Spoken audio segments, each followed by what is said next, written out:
Friends, welcome to my YouTube channel. தமிழக வெற்றி கழகம் இந்த கட்சி வந்து பார்த்தீங்கன்னா ஒரு மிகப்பெரிய ஒரு வரலாறே படைச்சிருக்குன்னு சொல்லணும். அதாவது பார்த்தீங்கன்னா கிட்டத்தட்ட வந்து 107 சீட்டு பக்கமாக பார்த்தீங்கன்னா நம்ம தமிழக வெற்றி கழக கட்சி வந்து நேற்றுக்கு வந்து ஜெயிச்சிருக்கு. பட் ஆட்சியில் வந்து உட்காரணும் அப்படின்னு கேட்டிங்கன்னா கிட்டத்தட்ட 118 சீட்டுகள் ஜெயிச்ச மட்டுமே தான் வந்து ஆட்சி அமைக்க முடியும் அப்படிங்கிற ஒரு சூழ்நிலை வந்து இப்போது நம்ம தமிழக வெற்றி கழக கட்சி வந்து பார்த்தீங்கன்னா அமைஞ்சிருக்கு. ஸோ இதுக்காக நம்ம தமிழக வெற்றி கழக கட்சி வந்து ஏதாவது ஒரு கூட்டணி வச்சு ஆகணும் அப்படிங்கிற ஒரு வேறு வழி இல்லாமல் ஒரு சுச்சுவேஷனில் வந்து இப்போ நம்ம தமிழ் வெற்றி கழகம் இருக்குது.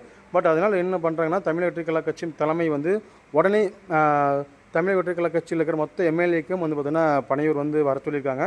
அங்கே வந்து இவங்க கூட எல்லாத்தையும் வந்து ஆலோசனை பண்ணி இதுக்கான முடிவு பண்ணலாமா அப்படிங்கிற ஒரு பேச்சுவார்த்தைகள் வந்து ரொம்பவும் தீவிரமாக போயிட்டுருக்கு. இதுக்கான தீர்வு வந்து இன்றைக்கே பண்ணியே ஆகணும் அப்படிங்கிற ஒரு முடிவில் வந்து பார்த்திங்கன்னா தமிழக வெற்றி கழக தலைமை வந்து பார்த்திங்கன்னா முடிவு எடுத்திருக்காமா. அது மட்டும் இல்லாமல் இப்போ வரைக்கும் வந்து பார்த்திங்கன்னா கூட்டணிக்கான பேச்சுக்கள் போயிட்டுருக்கு. பட் அது வந்து இன்னும் சரியாக வராதனால அதனால் வந்து பார்த்திங்கன்னா ஒன்றா ஏடிஎம்கேவோ இல்லாட்டி டிஎம்கேவோ இருக்கிற எம்எல்ஏக்கள் யாராச்சும் வந்து பார்த்திங்கன்னா கூப்பிடலாம் அப்படிங்கிற கூட்டணி வைக்கலாம் அப்படிங்கிற ஒரு முடிவில் வந்து பார்த்திங்கன்னா நம்ம தமிழ் வெற்றி கழக கட்சி வந்து முடிவு எடுத்திருக்காமா. இது எந்த அளவுக்கு உண்மை அப்படின்னு தெரியல. பட் இப்போ வந்து இது மாதிரி ஒரு நியூஸ் வந்து நிறைய வெளியாகிட்டுருக்கு. வேறு வழியும் கிடையாது. எப்படி இருந்தாலும் வந்து பார்த்திங்கன்னா ஒன்றா ஏடிஎம்கேல இருந்தும் கூட்டணி வச்சு ஆகணும், இல்லாட்டி டிஎம்கேல வந்து பார்த்திங்கன்னா ஏதோ ஒரு கூட்டணி வச்சு தான் ஆகணும்.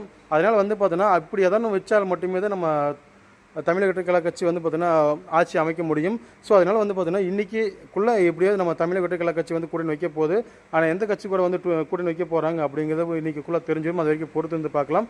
பட் இருந்தாலும் வந்து பார்த்தோன்னா இவ்வளோ தூரம் கஷ்டப்பட்டு இவ்வளோ தூரம் வரலாறு படித்து இவ்வளோ சிங்கிள் மேனாக இருந்துட்டு இந்த அளவுக்கு ஜெயிச்சுமே கூட பட் கடைசி நேரத்தில் நம்ம தமிழக வெற்றி கழக கட்சி வந்து பார்த்தோன்னா இந்த அளவுக்கு கூட்டணி வச்சு ஆகணும் அப்படிங்கிற ஒரு சுச்சுவேஷன் வந்து அமைஞ்சிருக்கிறத பார்க்கும்போது ரொம்பவே கஷ்டமாக இருக்குதுன்னு சொல்லணும்.